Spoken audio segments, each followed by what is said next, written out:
Sentry Age of Ashes is a brand new free-to-play dragon riding PvP game with intense gameplay and fun combat mechanics. Before you jump into the game, these are the 5 tips that every new player needs to know. My name is Dusty and I was ranked 69 in the Sentry Age of Ashes beta earlier this year, and these tips are guaranteed to turn you into the #1 dragon rider in your neighborhood. If you're like me, when you play any game like Sentry, you want to go as fast as possible 100% of the time. But what if I told you to go fast, you must first learn to slow down? The air brakes are key to pulling off fast, tight turns to evade fireballs or to track enemies. Using it in conjunction with your boost will make your movement much harder to predict and allow you to chase down those final blows. In my opinion, the best way to take a tight corner in Sentry is to hit the air brakes as you turn and then activate your boost to maintain speed coming out of the turn. If your opponents aren't doing this, then you'll be able to outmaneuver and outplay them 90% of the time. Getting the hang of this is essential to becoming the best Dragonair that you can be. If you're using tip 1 without considering tip 2, you're going to end up a slow and useless target that will get taken out in an instant.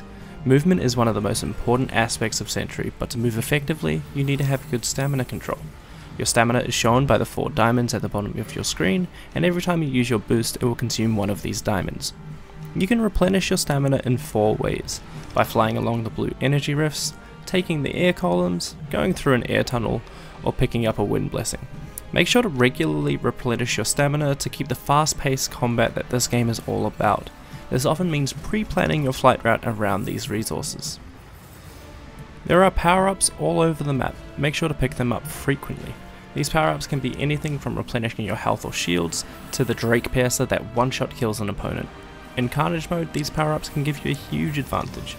Having a wind blessing that gives you undepletable stamina for a short period of time can let you aggressively chase kills without worrying about running out of steam and becoming an easy target.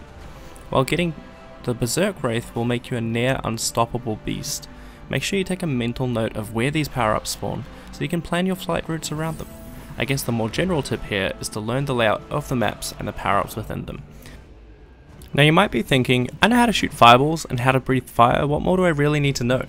While attempting to just blast everything that you see with fireballs or flame breath, there are more optimal ways to deal damage and quickly take out enemies. There is a limit to how much damage you can output before having to recharge, so make sure to learn how to use these properly. It's important to understand when to use each of your resources as well. Fireballs are great when the enemy is out in the open, but if they have lots of obstacles that they can use to take cover, you're better off saving your fireballs. The flame breath is fantastic up close, but try not to waste all of it at once because it is your best tool to finish off low HP opponents.